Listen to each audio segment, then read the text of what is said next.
Welcome back, y'all, and happy Tuesday. This is the Bluechip Breakdown, and I'm your host, Bull. Today, we're going to talk about the truth about Tennessee's 2025 football season. Y'all, please do make sure to like and subscribe to the channel. A lot of things that I want to touch on today, right? Just because whenever Nico first left, and this is not all about Nico. I know I always say that, but it's really not. It's not all about Nico, but that was maybe the first catalyst.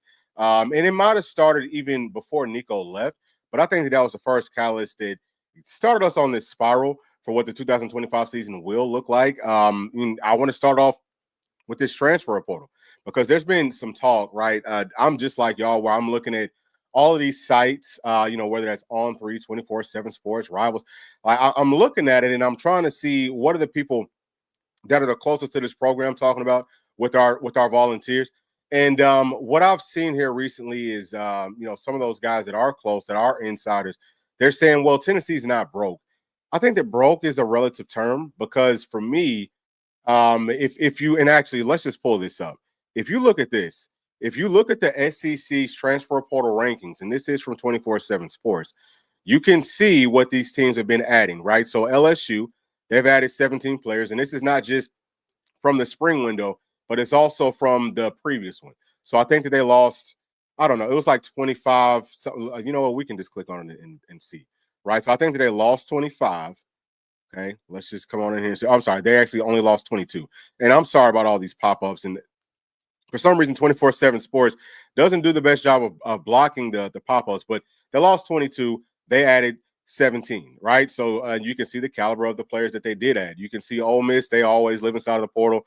All these other programs adding a whole lot. And we're going to scroll it all the way down. I want to talk about our volunteers, right? So we've only added 5 is what they're saying up to this point. So looking at this, you can see the players that Tennessee added. I think that they've got pretty good caliber. Again, I'm sorry about all these pop-ups and stuff. I have absolutely no idea why that keeps on happening. But either way, we lost 25. So I'll just kind of scroll through and show you the players that Tennessee lost. Okay. Some of these guys weren't going to play.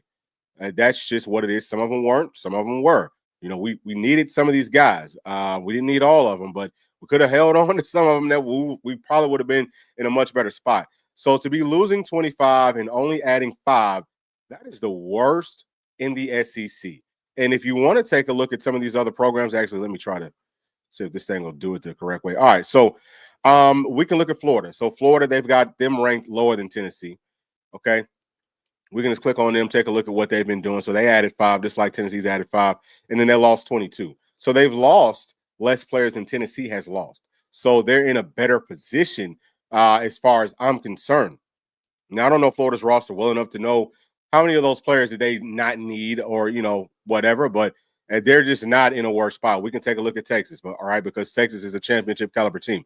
They've added 10. Look at the caliber. This guy, Watson, Tennessee wanted him, right? Like Tennessee needs defensive tackles. We will talk about it seems like one guy that Tennessee's still targeting. We're going to talk about that. But he was one that for me, he was really, really good. Like you want to go add players like that. You can see some of the other guys, they only lost 15. So, they probably lost, probably 5 guys that they was like, it just kind of is what it is. But they were able to add 10. So obviously in a much better situation. And then if you look at Georgia, right? Let's take a look at UGA. That's probably another. I don't know if they're going to be championship caliber this year. Honestly speaking, just because they're kind of like Tennessee, where the quarterback situation is not great. I'm gonna pause that. So you can see that they added 10 and they only lost 19. So again, in a much better spot than what Tennessee's in. The whole point here, y'all. The whole point of what I'm trying to make is that whenever you hear some of these insiders saying, "Well, Tennessee's not broke," like I said, that's a relative term. For me, broke is and what they're saying is, well, this transfer portal window, there's just it's not a whole lot of good players. They're asking for starting money. Tennessee wants them to be backups. All that is well and good, but at the same time, we have needs. So, and I've said this several times. Whenever we have needs, so like safety is a room that we could all talk about, right? If we have needs at safety, like if we know that we can't only have 4 or 5 scholarship safeties to head into a season, and 4 or 5, 4 of those guys are freshmen, they've never even played. Then if one of your veterans is trying to leave, if they're asking for too much, if you're not going to pay them because you don't think that they're worth that money, then what you better do is go out and find somebody in the portal that is worth that money. Or you better, understand that, hey, the other players that we feel like are worth what, player X is asking for from our team that's leaving. You better know that whoever you can, you better have some sort of a plan, right? You can't just let veterans walk out the door unless maybe this is maybe like a season that we're just gonna, hey, we're looking to 2026, and no one would ever tell you that. Not like there's no insider, there's no coach for sure that's gonna sit up here and tell you that that's what Tennessee's doing. But I'm at the point where I feel like maybe that is what Tennessee's doing. Maybe we're starting to overlook this season because we feel like, man, we don't have the funds to go out and to, number one, hold on to the players that we need that are, they were backups previously. Now they're asking for starting money because they're going to be starting, which is fair to me. You know what I'm saying? Like, you're asking for starting caliber money, but you are projected to be a starter for this team, playing at safety. You either pay that or you say, hey, no, you know what? We're not going to pay it. We're going to try to upgrade there, but you got to know that you might be paying double what that player was asking for. We're not doing that. So for me, like I just said, whenever you're looking at all the other teams that are bringing in players, because Texas has brought in I don't know how many players just in the spring window. So to sit here and say, well, there's just not good talent, and oh, well, we're not going to pay these backups more than our starters. And I'm not picking on anybody. That's not the point of what I'm saying. I'm just the point that I'm trying to make here is people try to save face. I think that's all that is. That's just saving face. There is no question that Tennessee is in a financial in a poor financial situation. If you don't want to call that broke, then don't. You can call it whatever. But for me, if you don't have the money to, if you're saying, hey, we don't have the money to pay for this backup, to me that means that you're broke. Okay, like that's what I would call broke. So we are in a pretty tight situation, and maybe we do have the funds, but like I said, maybe it's just about, hey, we're looking more towards 2026, and we're just going to try to make it through 2025. If that is the case, then what Tennessee needs to do is make sure that, hey, the guys from that 2023 class that are really, really good, like the Arion Carters, all those guys from that class, we need to try to get as many of those starters drafted as possible. Because if we don't do that, and then if the record doesn't look as good as we want it to, all of a sudden Tennessee could get set back for a long time. You've got to be able to show and prove, hey, look, we have a plan for next season, not 2025, but for 2026. And I'm not taking a shot at none of our players because I think we've got a lot of very, very good talent. That's the part that is probably heartbreaking to me. That's why I was so just angry early on whenever Nico left, because I said, shoot, man, we had a real shot. This was our best shot. But now that we don't know how the quarterback position is going to look, that's the most important position on a football team, period. Okay, that's in flux. So everything else, it doesn't too much matter. It could. It doesn't too much matter how everything else looks, unless it's juggernaut, like 2 or 3 deep juggernauts. Then with rosters like that, yeah, you say, okay, hey, give me a daggum game manager. You come out here, manage this game, and we'll be fine. But I'm just, this is early on in this process. We're going to talk through this whole thing, but that's where I'm at with it. I just feel like the lack of spending, the lack of going out and getting wide receivers in that previous window, there was no excuse. Like, we are being overly selective. Okay, maybe that's part of the problem, which is why I've said that Tennessee needs to go out and get a GM. So we're actually going to transition right here. I'm going to show you the programs that do, some of them anyway, that do have general managers. And what you'll notice, if y'all want to go back and look at it, like just the SEC teams, the teams that have general managers, for the most part, they're holding on to the players that they need. They're not in a bad spot where, oh, wait a second, we got blindsided by this spring window. We've got all these needs. We can't hold on to the players that we needed that was already on our roster. Now we don't even have the funds to go out and get someone that's on the same level or better because they're asking for even more money. That is we don't have a general manager problem. I know that some people don't want it for whatever reason. I have no idea why, but yeah, I mean, we need a general manager. There is no question about that. And even some of the insiders are starting to talk about Tennessee might try to, upgrade somebody that's already on the staff to the GM. I mean, listen, maybe, but if we've got all these people that are already basically being GMs, I don't know how many of them, we'll just call it five people that are working as the GM.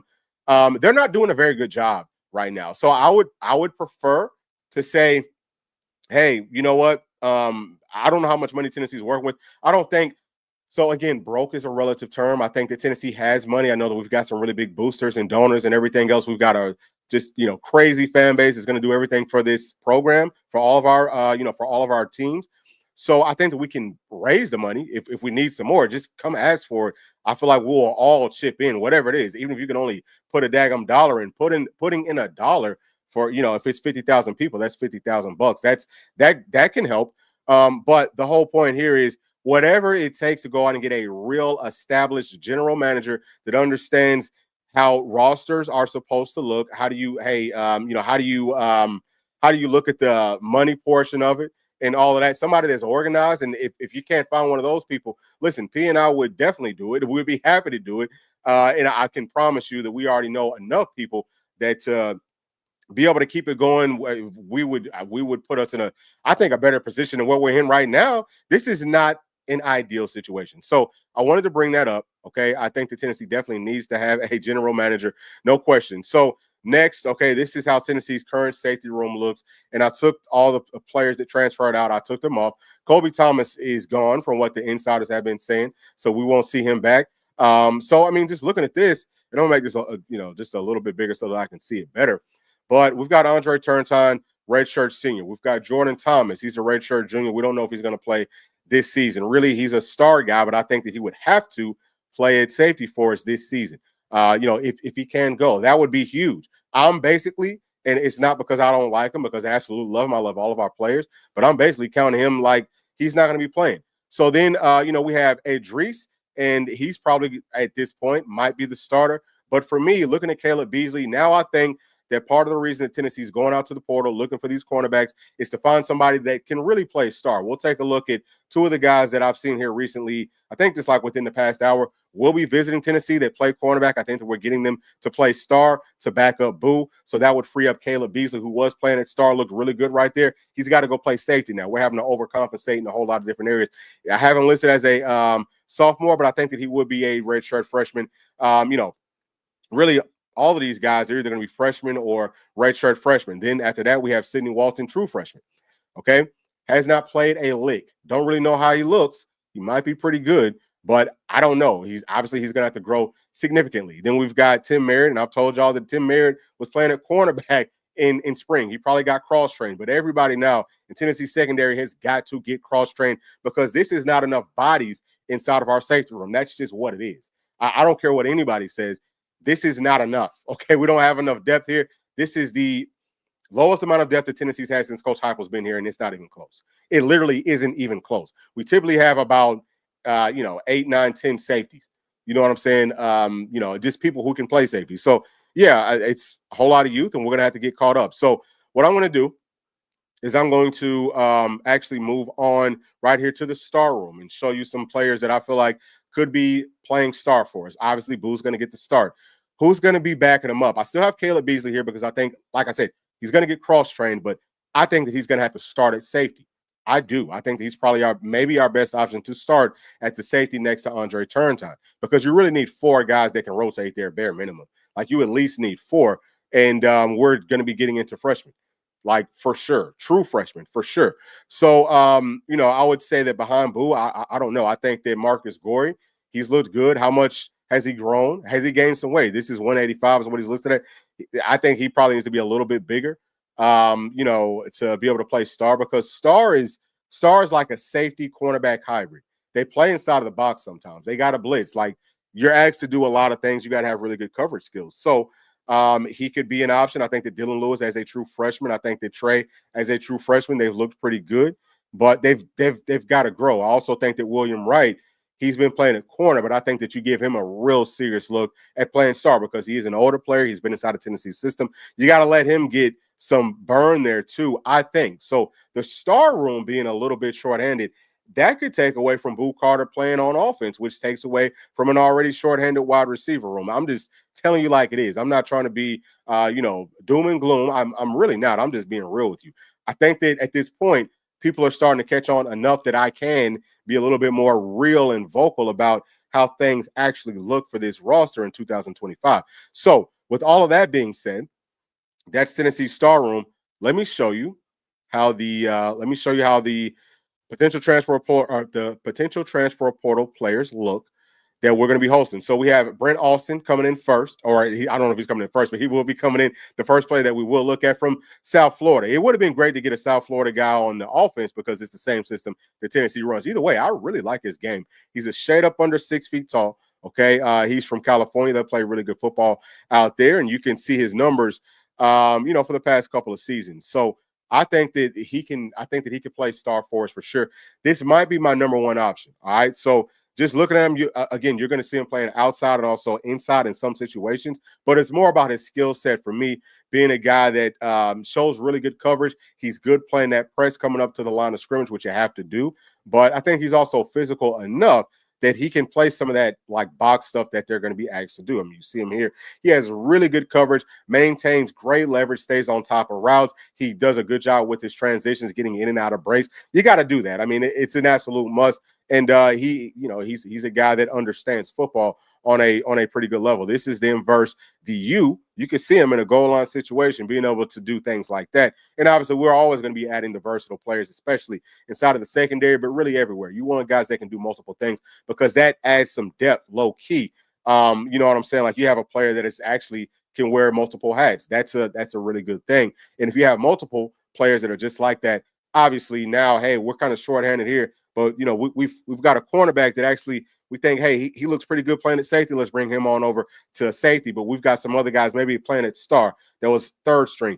Push them on over there to cornerback because they might be better there. That's what I'm talking about. But yeah, I mean, I think that from watching his film, he should be able to get it done. Now, a lot of this isn't versus high level competition, but I can tell because I played cornerback. My brother played it, my nephew's playing it. You know what I'm saying? Like most of us were like secondary players, so we understand corner a lot. And I think that he's got everything that we're looking for. Do we have the money to actually add him? That's going to be one of my questions because if we don't have the money to pay some of these other players like starting caliber stuff, he's probably going to be asking for that. That's just the going rate for this spring window. So if we don't have the money, I don't even know what's the point in bringing these people up on visits. So at this point, he is scheduled to come up and visit Tennessee. We don't know if is he going to actually make it because we've seen some other players that were scheduled to come up and visit that didn't. So that to me, that's the first option. Let me get to the next one. Let me go ahead and get to the next one right here. And this is Colton Hood. So Colton Hood, and my bad on this. Let me go back a little bit so that y'all can see. All right, so Colton Hood, he's close to the same size. He's a freshman, obviously coming from Colorado, playing with primetime Deion Sanders. Deion is not one of those players like, and I'm not throwing shade at anybody when I say this, but sometimes these greats, they're not the best coaches, like a Michael Jordan.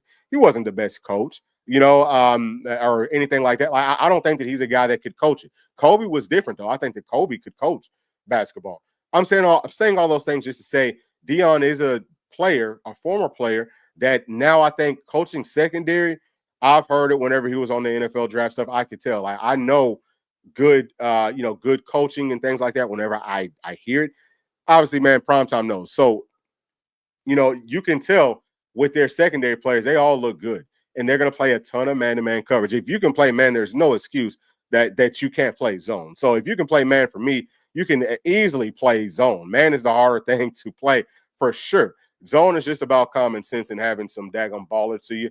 And he looks like he has it. So for me, from a coverage perspective with his skill set, just his skill set, his burst in and out of his breaks is crazy. He's got really good straight line speed. I can see that. I think that he's got some really good instincts. But, obviously, as he grows, as he gets older playing football, he's going to get more acclimated to understanding the different route combinations and that, what's coming to him. But, yeah, I mean, you can see him here playing some inside stuff. He's inside, outside guy. Not as physical as the previous player that we just looked at as far as tackling, but he will stick his neck in there. That's the main thing. Will you stick your daggum neck in there? I think that he would do that. So, he's another really, really good option. I would love it if Tennessee says, hey, listen, we're going to bring in two guys, one guy to play star, another one to kind of train at star, and also play some outside cornerback for us just to add some more depth there because Tennessee's lost several cornerbacks, so I know that we lost Jordan Matthews. We didn't really find anybody to take his spot. This could be a guy that's, I think, in the same class. They could maybe take his spot and, might be as good of a player. I think that he's not as tall and as long, but I think that he's pretty similar. So yeah, I mean that's what I would do. Like I said, man coverage, zone coverage. I think he looks good in all those areas, but that's just me. We will see how this whole thing goes. Tennessee probably only wants to add one because, like I said, it doesn't feel like we have that many funds to work with at this point. So, what I'm going to do is bring this thing right back up. We'll take a look at this star room, and then I'm going to get into some of these chats. Thank y'all so much for joining us. Oh, wow. I see we've got a few in here. So this first one, I got to make this bigger so that I can see it. All right, so this one's from Colton saying, where did the alleged seven figures we saved on Nico go? What did we spend on player retention? So I know that we had to spend a little bit of money with Joey, bringing in one more quarterback, spend some money there. And it sounds like Merck got a little bit of a raise. So that's where that money went to. Like I said, I do feel like there is a point of emphasis to look at the future of this program. And that's probably why we don't have the money to spend it in some other places. So this right here is from David Speaks going on, saying that we need to go to the the JUCO ranks if TP is out. Yeah, JUCO would be great too, but it's probably going to be the same situation where if you don't have the money, because like the JUCO guys that you want, other teams want them too. So if you don't have the money, then you just don't have it. And it's I understand what you're saying. I just don't think that it's going to be much of a difference in how much a JUCO player is asking for. It might be a little bit of a discount, but it's not going to be probably as much as what some of us might be thinking compared to players that are already coming from some like D1 schools, whether it's AA, single A, or D2 schools. So from Super High Fire, all right, saying that an insider said that Tennessee went all in on Cardinal Tate, hoping he was going to enter the portal, and that's why we haven't got any receivers. So that would go back to my point. If that is true, hopefully they're not dumb enough to, hey, we're going to put all of our eggs inside of the Cardinal Tate basket with a program that we know is, spent $20 million last season. And now Cardinal Tate's going to be, one of the guys next year. He's wide receiver number 2 with a freaking juggernaut program, but a whole bunch of studs. They've put out the best wide receivers, or, they put out maybe the most NFL wide receivers of any program. And I don't know how daggum long. So I just don't think, hopefully they weren't that dumb to think, hey, let's put all of our eggs inside of this basket. To me, that wouldn't make any sense. But if that is what they did, it would make sense because we're still sitting here. We have not added any more wide receivers. And we will take a look at the wide receiver room. We looked at it yesterday, but we'll look at it one more time. I did add some players to it. But yeah, and actually I'm going to move on over to this cornerback room. But yeah, I mean, that would have been, that's why we need a GM, because that's stupid. You know what I'm saying? Like that just would have been so daggum dumb. And so from David Speaks, so he's saying that he thinks that Redmond and Merritt are definitely playing this year. Yeah, I think that pretty much everybody's going to have to play this year. We don't have that much depth in some of those spots for people not to play. From Chuck Brown, saying that Tennessee spreads the money across all the sports and not just football. That's a fact. And saying that just look at baseball, Lady Vols, basketball, etc., and that they don't just cater to football. Why they have the overall Champions Cup. So that's another part of it. And for me, yeah, that's kind of a positive thing. But at the same time, it's kind of a negative thing because football makes the most money. So if we continue to spread the money out that much, if we spread it that thin that the football program isn't the best product, we got to take care of football first. I love all those other sports, but football's got to get taken care of first. And then that'll feed everything else. If the football team is winning championships, we're going to have more than enough money for everybody else. Like, that's how that goes. You know what I'm saying? So I get what you're saying. I think that you're spot on with it. I don't think that anything that you just said is incorrect. I think that that's right. But I'm starting to feel like maybe that's a little bit of a problem. I think that if it's not one right now, it'll turn into one. And this is just like, whenever Nico left, I know I came in here and I was pretty vocal about, hey, we're in a bad situation. People got pissed off about that. And maybe it's just because you're in your feelings at that point. But I'm saying the same thing here because I've had enough time to see it clearly. Like I look past the, like the feelings part of it. I don't too much. That's not part. I'm thinking logically, how is our program going to win moving forward? That's just how my mind works. So for me, it was like, dude, we're in a really, really bad spot there. I'm telling you right here, right now, if we do not get the football program fixed, which hopefully the plan at this point is for 2026 and further to be better for football. If that doesn't get fixed, everything else is going to suffer anyway. So it's just no point to not find a way for the football program to sustain excellence. You know what I mean? But that's just how I feel. I mean, people will feel differently, but that's just my perspective on it. And from David, it's saying that, okay, saying that you can't be in everything school without spending money, but we don't have Texas Longhorns money, though. That's the thing. So going back to, hey, being broke is relative. We ain't nowhere near Texas, and I thought that we were before, because Texas can, it doesn't matter that these guys that they're getting in are backups, and there was, it's the number one player in the spring portal window. They're going to be backups. Well, how are they doing it? Because they have the money. If the players that are starters need to get more money, then they can give it to them. So for me, I would call that being broke, relatively speaking. You can't really compete with these types of programs if you can't spend with them. Buckeyes are doing the exact same thing. Again, we looked at Georgia. Georgia's a team that has been living off of the previous championships that they had. They just started spending money. So maybe they were saving up. But, we got to get something figured out.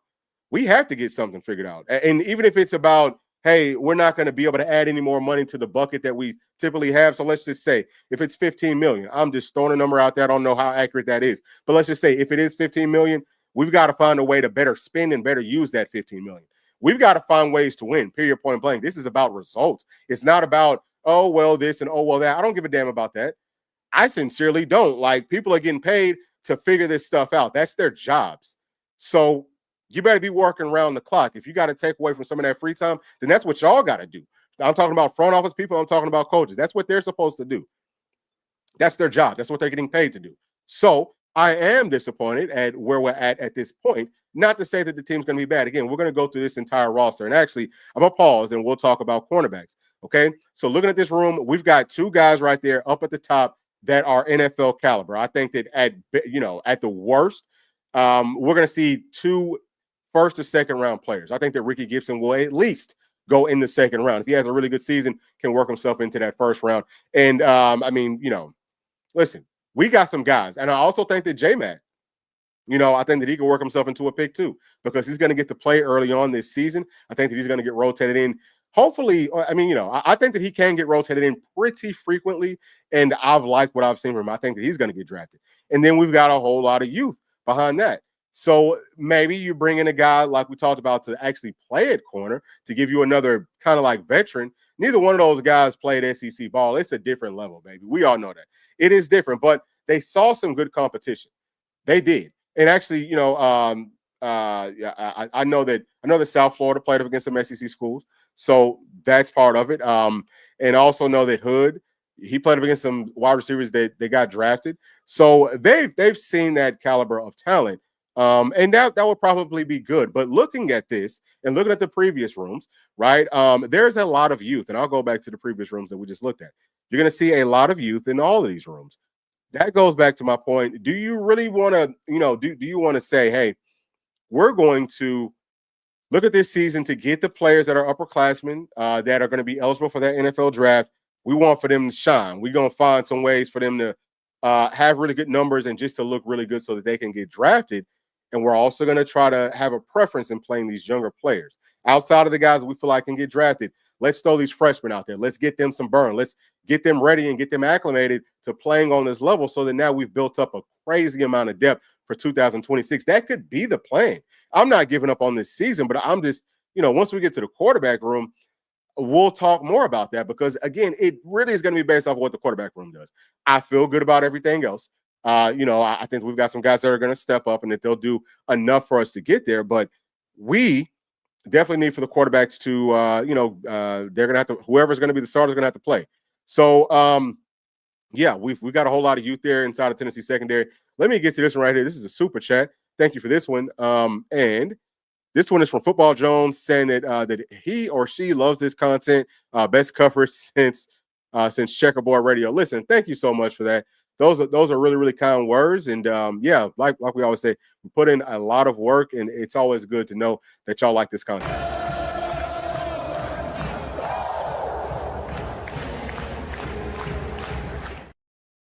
Thank you so much. All right, so just kind of carrying on with what we were just talking about. Let's talk about the defensive tackle room. So this is the linebacker room. Actually, I wanted to talk about this one first. The reason for it is because I think that Jaden Perlotti, as I've talked about, he can play on all three levels. Now, college is a little bit of a different story, but because we're so shorthanded in that safety room, could he maybe get a look there? I don't know how realistic that is at all, but I do think that we've got to try to cross-train as many people as we possibly can. That's only going to help him out. Even if you want to keep him to be a stand up, micro will linebacker. Letting him learn how to do coverage as an actual secondary player is only going to make him better. It's going to turn him into a higher draft pick. And yes, he is a freshman, but I can tell you one thing about Jaden. He is a dog like that. He is a real for real dog. He's fearless. He ain't scared of nothing. That's Buford High School. That's how they train him. You're not going to see too many guys coming from Buford that are, going to piss down their leg in a big time situation. That's all that they do. Like all their training is based off of critical moments, critical situations. And Jaden is a guy that I can tell you personally, he's got a skill set that could do something like that. You might not want to get him isolated as much in straight up man-to-man coverage, but I think that he could play free, or I think that you could draw something up. Like for me, he's one of those chess pieces for like a Tim Banks where, hey, he's a guy that can do a whole lot of different things. Let's just let him roam free and do whatever the heck, you know what I'm saying? Because he also has very good instincts too. I'm not saying that is what's going to happen. I'm just saying this is how we have to start thinking. We've got to start thinking outside of the box if we want for this year to be the year. And even still, even if you're looking at 2026, you're just making us better. And he might not be the only player that you could cross-train that way. He's a front seven guy. You're talking about putting him on that third level. That's rare, but he's got this. He's got that skill set. I'm just saying that, why not? You know what I'm saying? Why not try it? Okay, hopefully he is fully healthy. Now, let's talk about Tennessee's tackle room first and foremost. So we've got some good guys coming back. I've got Wallace highlighted in red. It sounds like he's got a neck deal, and some of the insiders don't even think that he's going to play.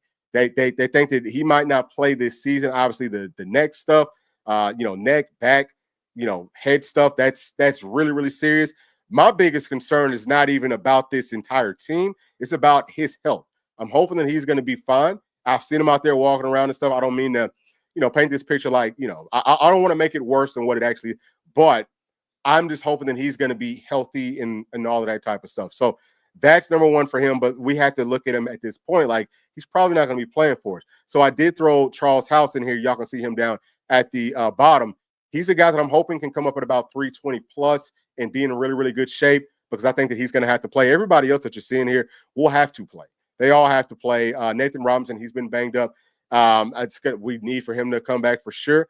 And obviously, David Hobbs, I'm not quite sure what his deal is, but he looked good last season.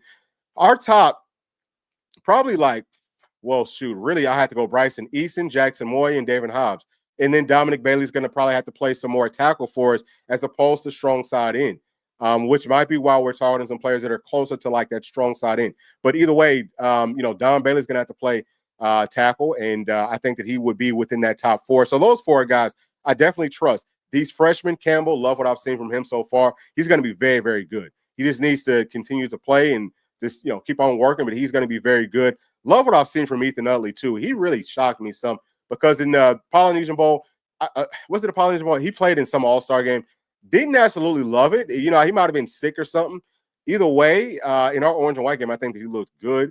And I think that he's going to be really, really good. So I'm looking forward to it. Like we said about Charles House, also Nathan Robinson, whenever he was playing, looked good. So, we've got enough numbers for just like a regular team. There's only going to be rotating 4 to 5 guys. I think that we've got the 4 to 5 guys that you feel good about, but we like to rotate 6 to 7. So, maybe it's not a huge need for us to go out and add somebody else, but that's back to my point about you just look at the season and say, look, we're going to hold on to what we have, let those young guys play, and then we'll look forward to next year. You know what I'm saying? Instead of having to go out here and spend that extra money on these transfer portal players, when you can say, look, we'll just save it and we'll try to get the 2026 class right, save some of that money for, those players, save it for some future transfer portal windows and things like that. That might be what the game plan is. Okay. I don't know. But what I will do, y'all have to bear with me for just a second because I'm going to have to pull this up. But I want to show y'all one of the other players, or really at this point, he's about the only player that we're targeting.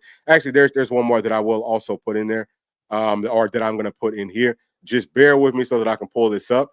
And we're going to talk about Josh Shell, if I can find him. Don't see him. Let me see exactly where he's at in here. Okay, so I think that this is him right here. And so this is actually from 2023. But I just wanted to kind of bring this up for y'all just so that you could see him. I don't have any clips of him. I think that I'm gonna try to put together clips from him. I watched some of his school's like full game clips, and I'm gonna tell you there were some things that I saw that I really liked. He's a guy that, like most of the tackles that Tennessee's been targeting, they've got some twitch to be pass rushers. I think that he could possibly play some strong side into. So, like a 3 technique or like a strong side in. For me, I think he's at about 295 right now.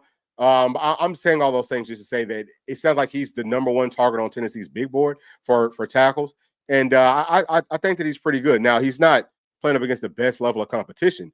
I can also tell you that, but I think that he's a pretty solid player. So we'll see. I mean, he already visited us, and he's still got some more visits. I think SMU is one of the programs, and it was somebody else that I can't think of right now. But if Tennessee doesn't have the money, I know that SMU is going to have money. We all know that. Like, that's that Texas money. That's the oil money. All those Texas schools have some money. We might end up getting outbid for him. But I also want to show you another player, and I'm going to have to bring this up. And actually, I don't think that I have it in here, so I'm not going to be able to bring it up. But there is another tackle from Indiana. I think his last name is Burris. He's at about 292.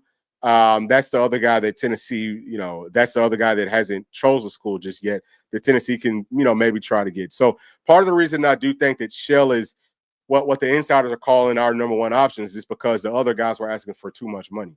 I think that he's good, but I don't think he's better than 3 or 4 of the other players that we did look at. So I can tell it to you like that. You know what I mean? So we are going to be taking a little bit of it's basically like a, like budget tackle that we're going to be taking. Not that he can't play, but I think that we're looking to save some money.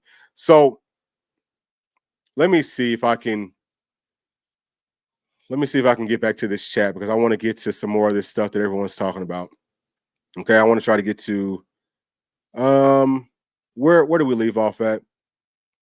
So this right here is from Claude saying, yes, not many have that kind of money. Yeah, I mean, listen. I think that you could look at Texas, Buckeyes, Oregon. I would say A&M. They've got long pockets. Like I said, all those Texas schools have long, deep pockets.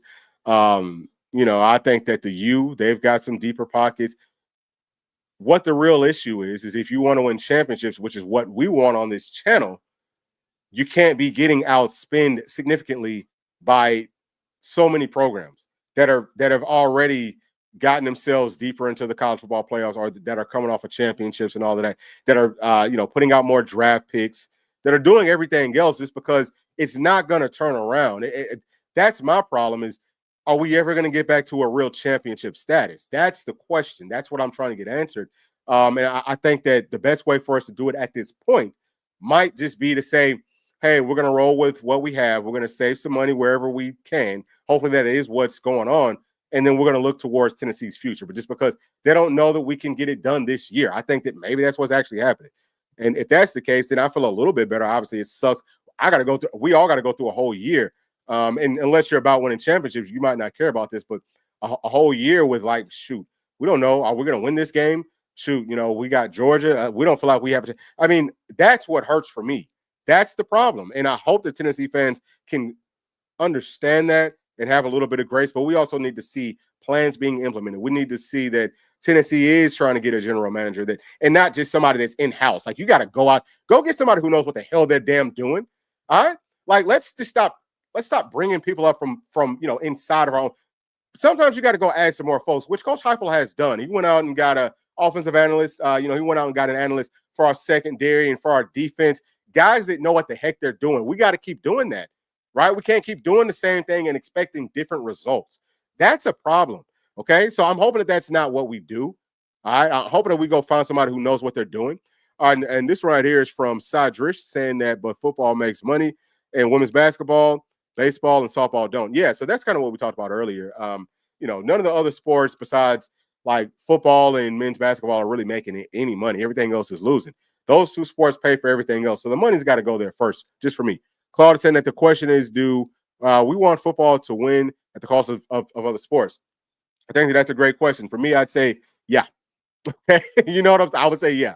Just because, like we just said, man, football is going to, if the football team is winning, the other sports they'll also do well just on GP. Like, I mean, that's just going to happen. Like, that's how things flow. So you focus on football first. Football team does well. Everything else does well right behind it, typically. And Tennessee will still, we're always going to be good at, I think, everything relatively speaking, compared to some of these other programs that are just football schools or just basketball schools. Tennessee is still going to be the everything school, but the football team can't be in a terrible situation. If your football team sucks, I can almost guarantee you that everything else is going to start to kind of suck too. That's just how it works. So, yeah, I would say you got to put football first. It's not that I don't love those other sports. We all love them. But football is the most important thing. Like, let's not get that twisted. And so David Speaks is saying the Hood will want starter money, so he'll be a hard pass. I'd go JUCO players who will be happy to get paid to keep playing. So, see, that's the thing, though, and I understand what you're saying, but those JUCO players will have offers, too, from other programs. That's where we're going to get into an issue. It's not like, just because they're coming from a junior college that people aren't going to pay them. If they're good enough, then other teams will pay them. And if we don't have enough funds to pay them more or to match or, whatever from some of these other programs, then it's the same situation. You know what I mean? I understand what you're saying. Like, people are trying to find discounts, and that's great. Like, we're just trying to figure out how can we make this thing work, but it's just not like the discounts aren't coming. So that's the part that we've got to, let's stop trying to look for those discounts necessarily, and let's find a way to either go get some more money or to find a way to make our money work for us. And I don't think that necessarily comes with, it's not going to work to win championships if we don't have enough to be able to spend with everybody else. Because as we saw, you go spend $20 million on your roster, you're so deep, you've got a juggernaut team. How Ohio State lost any games last season, I will never understand, besides Ryan Day can't freaking coach. That's inexcusable. With a roster like that, how are you losing? And you're playing up against terrible teams almost every single week. There's only 3 teams that they have to play every single year. Don't even get me started. Like, it's crazy. There's only one game that you should, that you really have to circle. We've got to win this one versus Michigan. How have they lost that game for the past 3 to 4 years? That's inexcusable. So Tennessee has a better coaching staff, I think, than they do, but they've got better players. You know what I'm saying? They have, and that's just what it is. So this next one right here is saying that's the question. Aging football over Olympics, just me. Yeah. And look, I love track. I love swimming. I love all that stuff. I want them all to do well. Don't take it like I don't. But for them to be able to continue to do well, we've got to spend money on our football team. That's what makes all the money. All right. That's what's going to bring in most of the boosters is football and basketball. That's just how it goes. Now, Tennessee is different because I think that the baseball team will bring in something. The softball team will too. And our Lady Vols basketball team will also bring in money. But I think that they're always going to be good. Okay. All right. So taking. Yep. So I'm a Notre Dame fan with connection to Tennessee. Why isn't Tennessee hired a GM? That's a good question. Notre Dame has one. Everybody else, like all these big programs have one. We don't want to be like UGA. Like, don't look at UGA and say, they don't have a GM. And Georgia is so behind the times on stuff. Tennessee typically is like ahead of the curve on things. We were behind on this one. We've got to do it. We just have to. We got to find a way to make that work. I have no idea why. That's a good question. I have no idea why, but that's got to get changed. So from my dog D saying Cloud Brown, yes, 100%. Okay. From Twisted Fishing and Outdoors, what if they rotate quarterbacks like Florida did? That's a great point. That's something I would like for us to do. So let me try to keep on going through Tennessee's roster because we still have plenty of stuff to talk about here. So this is our tackle room. We just talked about it. This is our strong side in room. Love all these guys here too. There's some youth, but there's also some veterans there. I think that Tyree West should definitely be draftable. I think he's going to be, he could work himself into a second-round draft pick, maybe in first round if he has a really big year. Similar to what we said with Omar Norman-Lai. We said, hey, he's probably going to be a second-rounder. Said he might be able to sneak into the first round. He ends up in the second round. But Tyree West is one of those guys. I think that Don Bailey, he's not, he's going to have a much higher ceiling if he could play more defensive tackle as a 3 technique. I don't know as an edge rusher, he's not, he's probably going to have that much of an NFL ceiling, but playing at the 3 technique, which is another part of the reason I think he might want to play there more. That's his best bet to get drafted. And then, we've got some other guys that we definitely love. Jaden Lofton, freshman guy. Marion Dye, who I absolutely love. Those guys are going to probably step up. Carson Gentles looked really good. Kellen Lindstrom, he was a 4-star coming out. Obviously, the other Tyree, love him. So that's how that room looks. Let's talk about Leo's. Love all these guys too. There's a lot of people that are kind of banged up. But Joshua Josephs, Caleb Herring, Jordan Ross.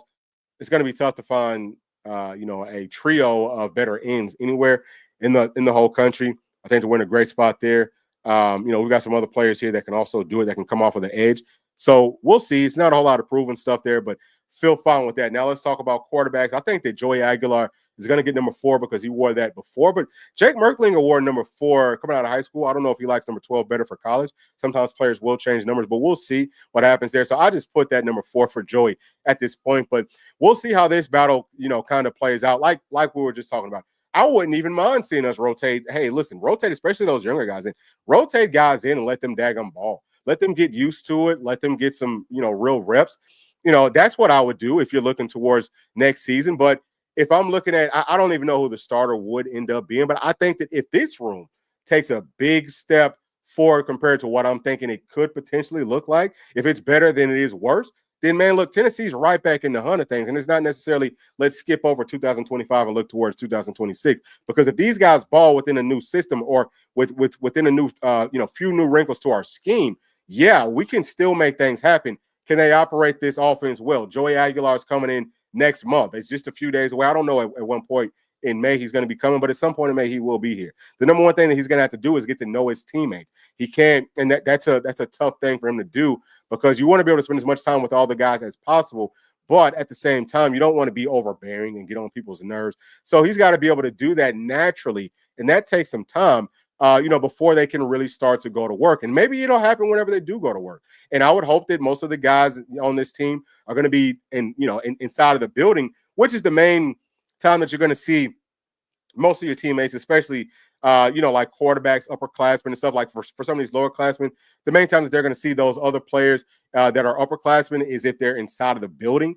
But I that's just the fan side of me. Is like, man, y'all just live inside of the building. But the realistic part of me is like, these guys need a break. These guys need to have a social life. So it's a limited amount of time for him to get that going. But I think that learning Tennessee's scheme, as far as the plays and all that, that's not going to be hard. We have a whole lot of like one-word calls. You know what I'm saying? That's not going to be hard. So I think he'll be fine there. But as far as the tempo, as far as being on the same page with the wide receivers, that's the part that's only going to come with reps. So he's got to get those reps. So it's just going to be interesting. But if this room takes a step forward, then all of a sudden, like I said, this team could still be really, really good. And this room right here, Tennessee's running back room is going to help us out significantly. We got to lean on all these guys. Love those freshmen. Love these vets, Star coming in, transferring in. Love all these guys. I think that this running back room is going to be just fine. I'm not worried about this. These are guys that can run the football well. I think that they take good care of the football. The freaking dogs in here. I'm going to tell you, Justin Baker, also coming from Buford High School, he's a dog. His mindset is different. Like they're wired differently. And I don't know. I would say that the other guys are probably the exact same way. So whenever you're out there seeking contact, like, you come out of practice, come out of games feeling beat up and you love that feeling. That's what I'm talking about. Like these are dogs. So I think that they're going to do well there. Also within Tennessee's scheme and system, as we touched on whenever we're breaking down the choice routes and all of that, typically it's 1-2 reads, and then it's a check down option. And typically that comes from these backs. Tennessee didn't do a whole lot of that. We're starting to do more of it, but we typically would keep those running backs in to help us block. Haven't looked great in pass pro. Don't know how this unit's going to look, but instead of letting them, or instead of having them standing there to block most of the time, let them run some routes, because that's another way to kind of like hold off that pass rush. Because if they're going out on routes, the defense can't bring as many. Now they've got to pick that player up coming out of the backfield, or they're wide open. So I think that we could maybe do a little bit more of that. I feel like that is what Tennessee's going to do. Saying all those things just to say Tennessee's running game is always there.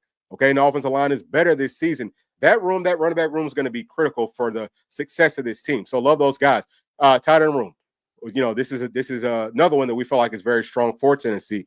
I think all these guys are going to be healthy. I think that they're going to come in ready to rock and daggum roll. Obviously, Kitzelman, he's maybe the leader on this team for sure. One of them.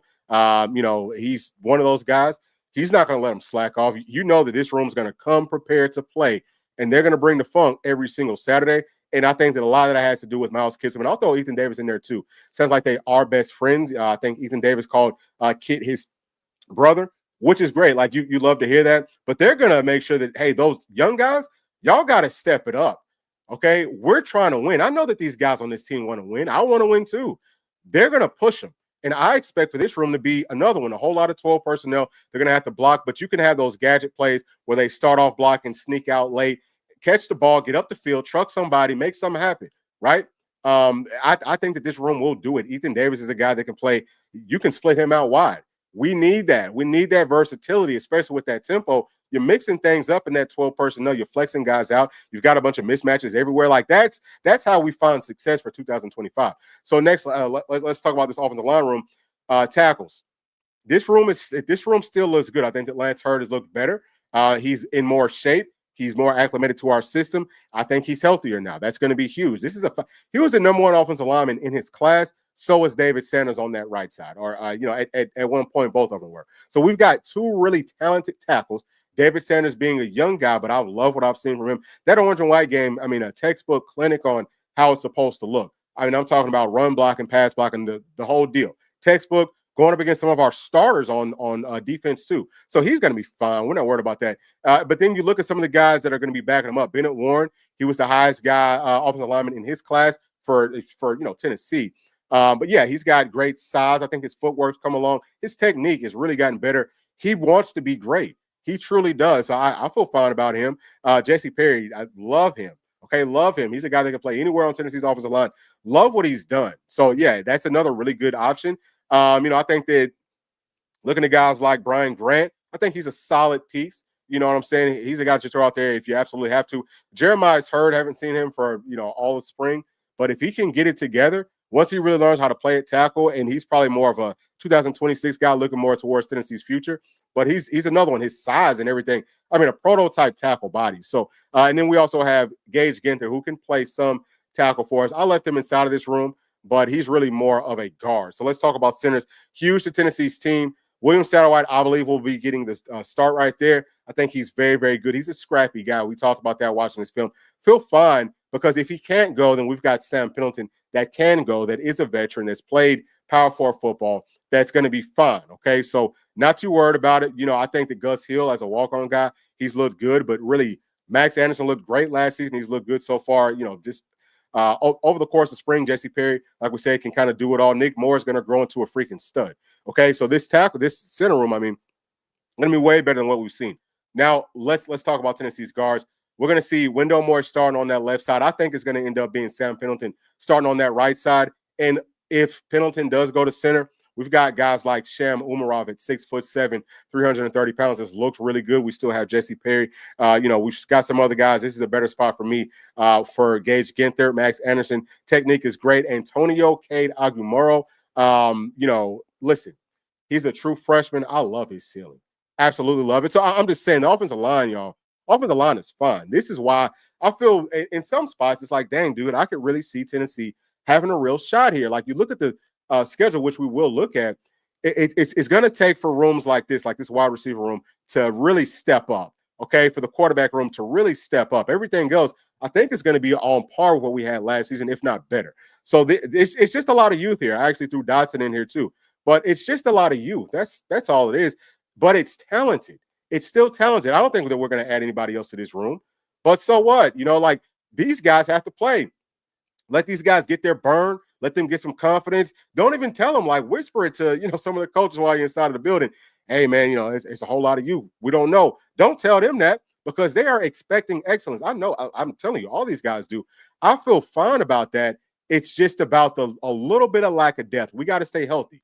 That's a little bit concerning. If we lose one or two guys, all of a sudden, we're down to some walk-on players. So let's take a look at Tennessee's schedule. Okay, so Tennessee's schedule. This is something that I've shown y'all prior, and this kind of showing what I think is going to take for Tennessee to win these games. I still feel like Syracuse is going to be a little bit tougher now, but I think that we can win that one. ETSU have got that one as a win. Georgia, if we can get up for it, I think that we can actually challenge them, just because Georgia, I feel like, is going to be taking some steps back. They've got a weird quarterback situation. I don't know why, they run this pro-style system and they try to, laugh at Tennessee's system. But, dude, Tennessee's had more quarterback success in the NFL since Coach Heupel's been here, than since Coach what's this guy's name? I can't think of his name. Kirby Smart. Since he's been at Georgia, the only quarterback that they've had that's had any NFL success was Justin Fields, and Justin Fields had to transfer out because he couldn't play over a guy that's not even in the league. I don't think, which is a total joke. But the whole point here is they're going to mismanage that daggum quarterback spot. They've already done it. So listen, they're more talented than us everywhere else. But could we possibly sneak and win that one in Neyland if everyone buys in? I could actually see it happening. But I still have that one as a loss. UAB, we should definitely win that one. Mississippi State, I think that it's going to be tougher than we thought before, but we should win it. Looking at Arkansas, that's going to be a very tough game, but that one's at home. So it's still a coin flip for me. Alabama, that's going to be tough going down to Tuscaloosa, which isn't really a tough place to play. But we know that the referees cheated for Saban there. Will they do the same thing for this new coach? Probably. That's just what they do. That's the cheatingest program in the history of all programs. They're probably going to try to cheat us out of that one. It's going to be tough to win. And then, looking at that, let me see. So the next one versus Kentucky, that one I think could be kind of tough. Their roster really isn't great by any means. If the key or keys to the game is in green, it means that Tennessee has the better roster. If it's red, then Tennessee has the worst roster. We got a way better roster than they do, but that one could still be tough. And then Oklahoma, they've got I think that they're going to have a good team. Okay, they've got that new quarterback that's coming in with their offensive coordinator. They're going to add, some of the wide receivers that Tennessee tried to target is going to be going there. So they've got talent. They've got a really good running back. I think that the offensive line is going to take a step forward. I think that their defense is going to take a step forward. That one's going to be tough. That one's at home too. So Neyland could definitely play a factor in it, but I don't know. For me right now, I might count that one as a loss, even though it is Heupel going up against his old team. He doesn't want to lose to his old team inside of his new stadium. We know he's going to pull out all the stops, but I don't know. At this point, I think that one could be a loss. And then we've got a game that we should win. Then we've got to go down to the Swamp. Got that one probably as a loss.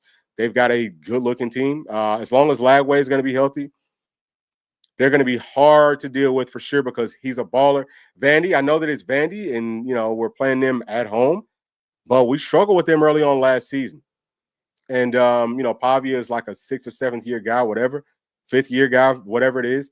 That one's going to be tough. Okay, that one's going to be tough. So we'll see. I just think that realistically speaking, I still would not be surprised if Tennessee is struggling to make it to a bowl game, and I wouldn't be surprised if we win 10 games either.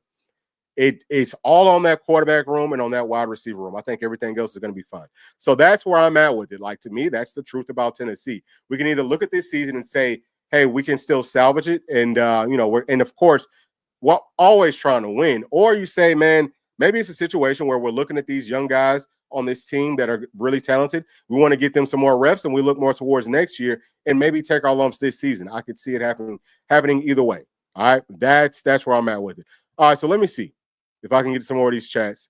I know that I'm missing out on a lot of them. We got to try to go back and see which ones we missed. Okay, so I'm going to get to this one right here from D saying that there's 3 4-star cornerbacks in Tennessee this cycle, and we're not seriously in on any of them.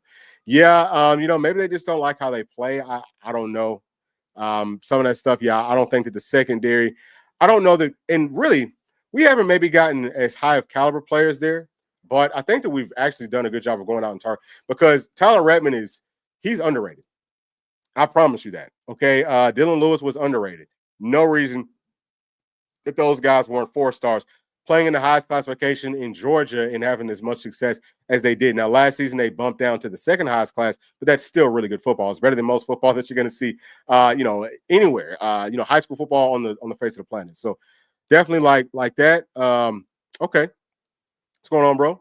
All right, we already got to that one, and let me get to this one right here. Why is Caden Harris cornerback T.O. Vandy? Oh, I'm sorry, cornerback to Vandy. I guess because, crystal ball to Vandy. I don't know. I guess that's where he's going to end up going.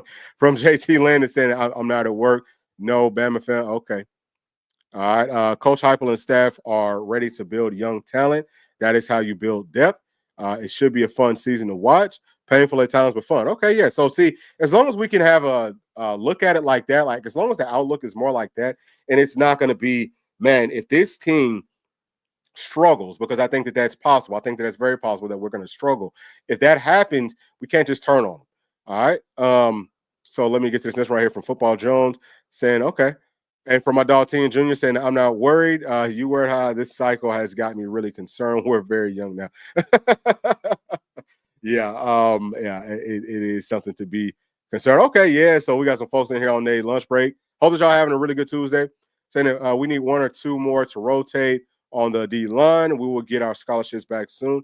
Yeah, I think that we do need to maybe find one more player to try to rotate in playing at tackle from Teen Jr. Saying that with you, need a real damn GM and get this as squads or get this as squared away yesterday, bro. And that we got to get out of the, we got to get out of the hire from within mentality. Yeah, to this extreme. Yeah, I mean, it can work well. It's actually something that Coach Fulmer. So Coach Fulmer was maybe a little bit different because he went out and he identified really good assistant coaches and he just held on to them. Dabo Swinney, same thing. Actually, really, if you look at Dabo Swinney's championships, a lot of his coaches that he had were from Tennessee staff with Coach Fulmer. That's something I don't know. I don't know how true it is that, man, but I'll say it this way. Yeah, we need to maybe upgrade in some spots, possibly. But for me, the biggest thing, start off right here. Get the GM situation figured out so that we can at least hold on to the players that we brought in. Because I do think that the class of 2023, this year, we're going to have a lot more draft picks. I think that they're going to play very well. We're doing a good job with these classes under that, too. Very talented. I don't think that we're doing a horrible job, but we do have to make sure that we're getting people that are qualified to that are the best of the best of the best. That's what Tennessee's got to start doing more of. And then you hold on to those folks, right? But listen, I'm not ever mad at loyalty too much. I mean, there is something to be said about the character of Coach Heupel to be a loyal man. I sincerely love that. But we also got to win. So you can't be loyal to a fault. All right, so this is from I Bleed Orange saying, how do we have money problems? We sell out every ticket to every sporting event. Something fishy is going on behind the scenes. You could be right on that. But like we've touched on before, with the football program, that money that they're generating, football and basketball, it's going to fund other sports. And also we do have rev sharing. It's going to be $20.5 million probably. Most of that money, if not, I would say probably all of that money is going to be coming from what football from what the football team has generated. That's what's happening. So that's why the NIL, those boosters and all of that, that's why they're so critical, because that's where the NIL money really comes from. See what I'm saying? Like, it's got to be some extra there. And it's even still, I think that most of the boosting stuff is probably coming from football. Like, this is still a football school. I thought. Is it transitioning to a basketball school? I don't know. Let me get to JT Lynn saying that there aren't any players in the spring portal that are worth what they're asking. You could be right on that. You could definitely be right on that. But you also have to look at this. Their talent level might not be that high, but if you have a pressing need, all of a sudden the cost for what you're looking for, you're willing to pay more. At least you should be if you're looking at this season like you want to win. That's why I'm saying, with what I've heard from the insiders and everything, they're saying the same thing where, well, they're not worth this. Well, but you have an issue there. Like, you don't have enough depth there. So even if they were going to be backups, if the backups are now charging in this spring portal starting money, then you should have enough to be able to, if you want to bump your starters up some more money so that they don't feel slighted whenever you bring in this backup guy that you're paying more than what they're getting paid currently, right? Then that's what you have to do. I'm just saying, the fact that other programs are able to do that, and they're going out and getting backups too. Some of them, like Texas, a lot of the guys that they're bringing in are backup guys. They're not going to be starters, but they can do it. And if we can't do it, then to me, that means that we are relatively broke. Okay, like that is a problem. That is a big time problem. You need the money. So this one right here is from JT Flynn. Okay, let me get to this one right here from Claude Brown saying that great podcast. Okay, thank you for that. Football drives the other sports and greatness money wise. Yeah, for sure. Thank you for that. For sure. All right, so this one right here is asking or saying I know that you have a ton of football knowledge. Out of the three quarterbacks, what quarterback has the best talent? And okay, number one, thank you for that compliment. So the best talent, like if you're talking about for this season, I think that probably Joey would be the guy that's closest to being able to start based off of what we've seen. But just off of a sheer for, like, we'll call it maybe 2 or 3 years down the line, if that sort of a ceiling, is definitely George. George has got a super high ceiling, and I was very impressed with what I saw in that orange and white game. So, I mean, I would love to get him some real live game reps just so that he's ready to rock and roll whenever his number is called, because I think that he could help us out a lot. Okay, yeah, so you're saying that the same thing here. Okay. From Teen Jr. Okay, yeah, okay. So everyone's kind of saying that the same thing. I didn't even see that till I got to it. All right, so I'm going to try to get to some more of these. And then we're going to go ahead and wrap it up. So this one right here is from D, saying that GMAC needs at least 215 to play, but at 6'6", the target weight should be 230 after a couple of years, 100%. And he will get there. I can almost guarantee you he will get there. I know he's putting in work. And once he gets there, he's going to be a very serious problem. All right, so we're not going to get to the rest of these, y'all. We're going to go ahead and wrap it up because we went over an hour. But thank y'all for tuning in. Please do make sure to like and subscribe to the channel on y'all's way out. And we'll see y'all on the next one. Thanks. Peace.